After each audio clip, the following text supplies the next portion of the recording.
Hey everybody, my name is Jonathan Mooney, and I am a inclusion and neurodiversity disability rights activist and writer. And I do this work because of my own personal experience of learning differently and experiencing shame and marginalization because of those differences. I live in a and lived in a world of pre and post accessibility and inclusion rights brought to the world by the ADA.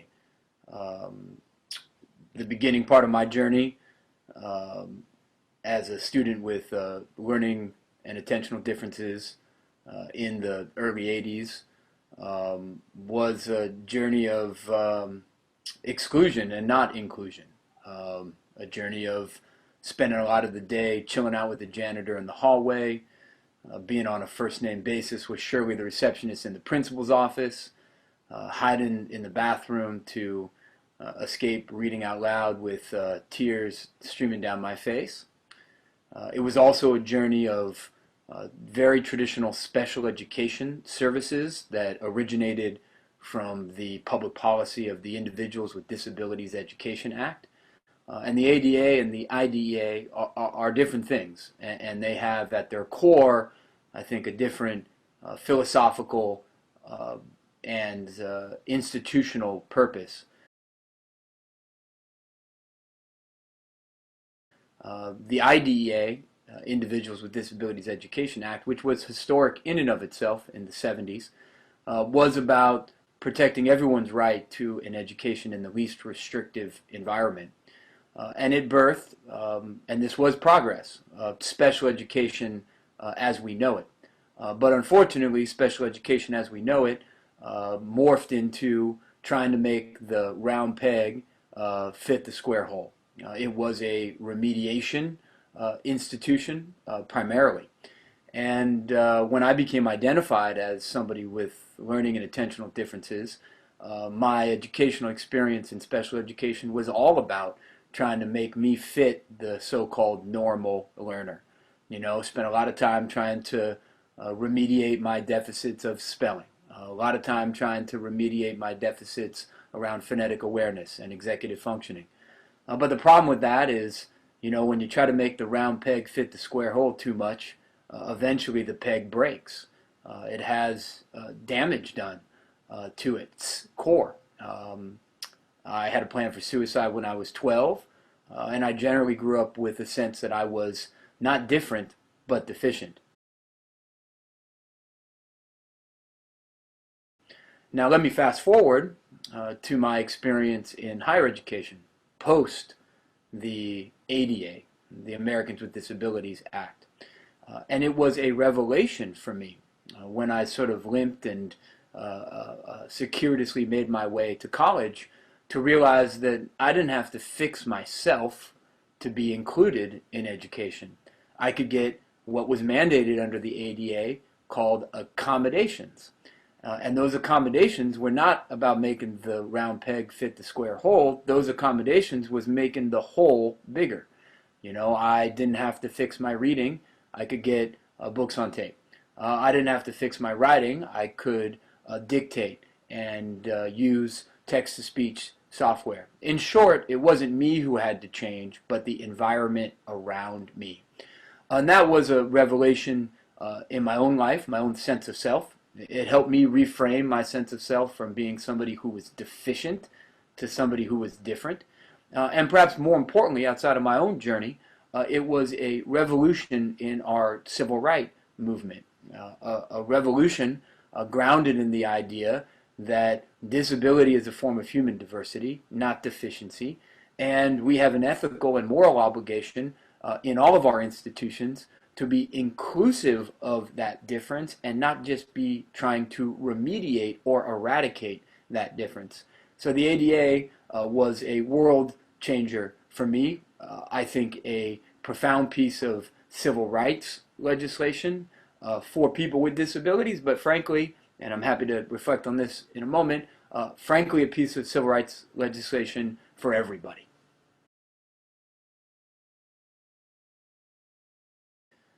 You know, the ADA has made a profound difference in my personal life. My journey to higher education was facilitated by the ADA. I mean, I spell at a third grade level. I read in the 12th percentile. I graduated from an Ivy League university with an honors degree in, of all things, English literature. And that's all because of the ADA. I know beyond my own personal journey that the ADA has created access to higher education for folks who historically have been excluded from it. Going back down the educational continuum, I know thousands, hundreds of thousands, millions of students have benefited from 504 plans, which again come out of the ADA and are different from traditional IEP plans. And those 504 plans are again grounded in the core concept of accommodation opposed to remediation.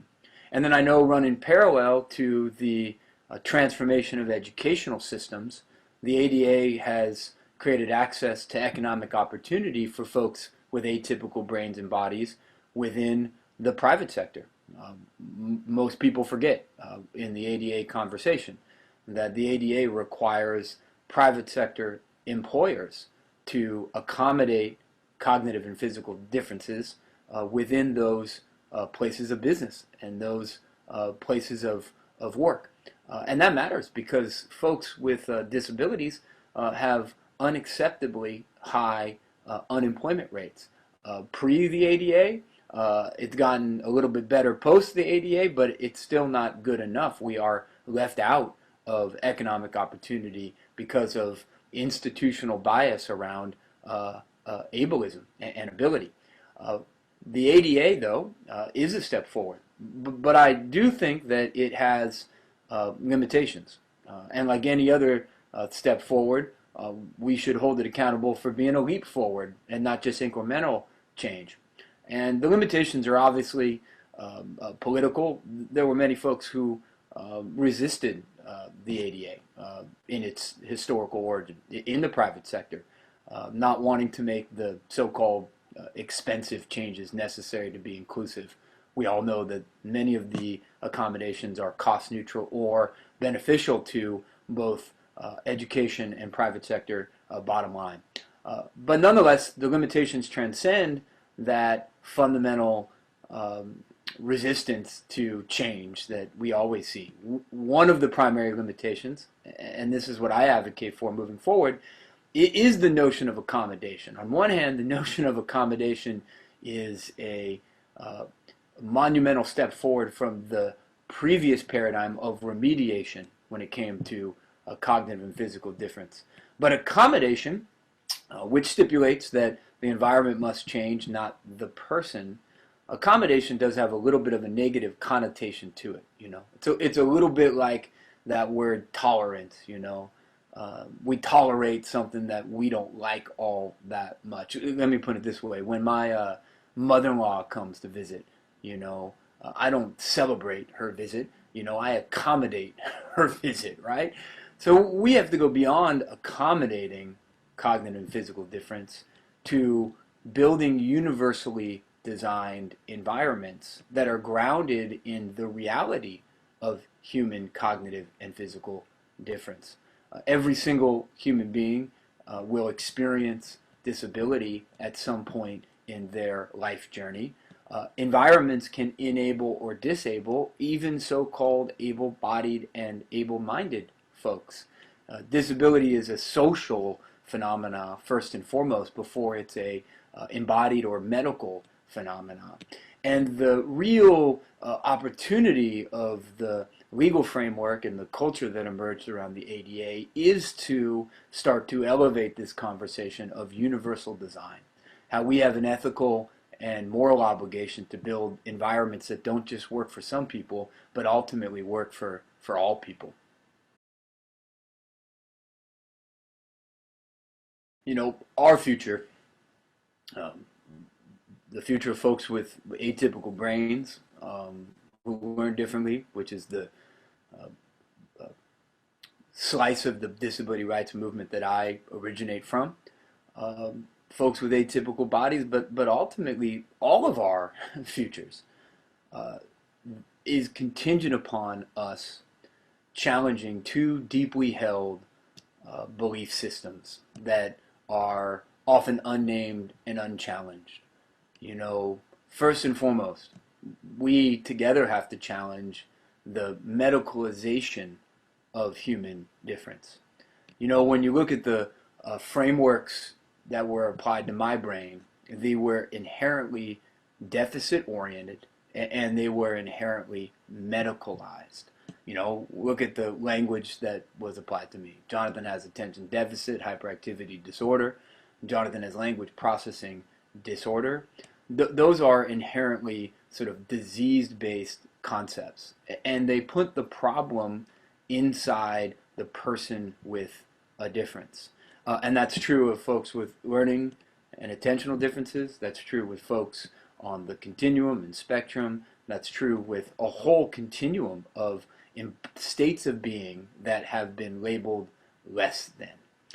And the reality is the problem's not in the person or the difference. The problem's in the interaction between difference and context. Now, I'm not trying to minimize the very real embodied challenges that come with, you know, my limitations, my disabilities, and many, many others. What I am trying to say, though, is that those are challenges, and that what is truly disabling and demoralizing is the way that those differences are treated in institutions. And so that is fundamentally a rejection of a medical model for disability to a social model around difference. And we need to hold on to that more than ever. And we need to advocate and fight for that more than ever, because the world is constantly calling different deficient. And when we call different not just deficient, but deficient in a medical way, well then we start to mobilize society to cure or eliminate that problem. Now, there was a long history that we don't talk enough about, I think broadly, culturally, of the eugenic movement, which was a movement to eliminate cognitive and physical differences. And I don't mean that in the abstract or metaphorically, I mean literally. There was a movement to exterminate people with different brains and bodies in the 20s, 30s, 40s, into the 1980s. You could be forcibly sterilized by the state if you were deemed deficient or feeble-minded. Now, that's not just in the past. That is still with us today, and it can rear its head again in the future as we start talking about issues around genetic engineering and genetic screening. So we need to hold on to that different isn't deficient. The problem's not the person with a difference or a limitation or a disability. The problem that we need to solve, the social challenge facing us, is the way that people with differences are treated in institutions. And that brings me to the second challenge that we have to wrestle with. And that's institutionalized ableism. Because the reason that folks with atypical brains and bodies are demoralized and marginalized within systems is because we've embedded a privileging of certain brains and bodies over other brains and bodies. You know, the smart kid is the kid who reads. The good kid is the kid who sits still. The person of value is the person with an able body. Those are deeply held cultural constructs that lead us to privileging certain brains and bodies over others. And at times it leads us to marginalizing and victimizing people with different brains and bodies. And that sort of institutionalized ableism is running parallel to, is feeding and animating, and is intersecting with institutionalized racism, institutionalized sexism. This is a big coalition, right? Because all of those isms are devaluing human beings that differ from the norm, that we've established of the able-bodied white dude, right? So for us to build a true social movement that has true transformation and change requires us to name ableism as an animating feature of oppression and marginalization in our culture, to understand the linkages between the processes, beliefs, philosophies, history of ableism and all of those other approaches to devaluing human beings, and to build a coalition that says, enough's enough. The normal human is a myth. This idea that there is a normal human that's right and better than other humans has led to victimization of people who don't fit the norm, and that is wrong. And that brings us to the cultural imperative of, again, universally designing our institutions. Our institutions were designed around the myth of the middle, right? The myth of the average, the myth of the normal, right? We have medium, which is our dominant clothing size, is directly derived from the idea of a mean, right, in a bell curve. We have the notion of an average embedded in our schools, embedded in our built environment, and that average fits nobody and leaves everybody behind. So that idea of universal design grounded in the reality of cognitive and physical difference as an ethical imperative, that's our future. That's the future that we should collectively fight for.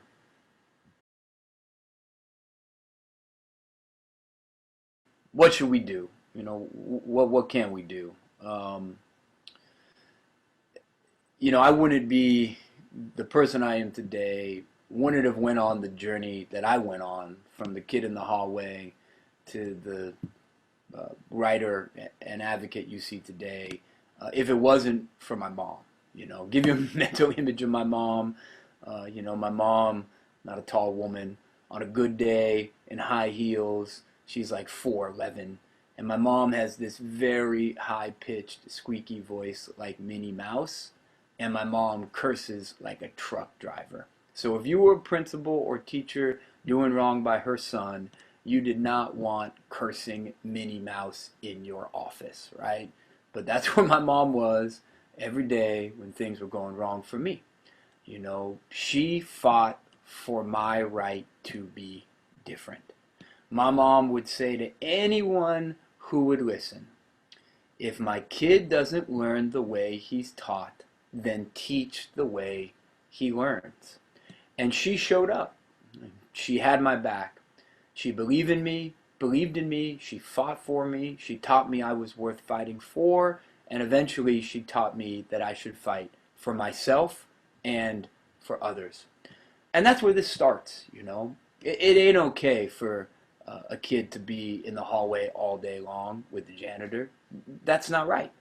It's not okay for a young person to be teased relentlessly and bullied because of a cognitive or physical difference. That's not kids being kids. That is not okay.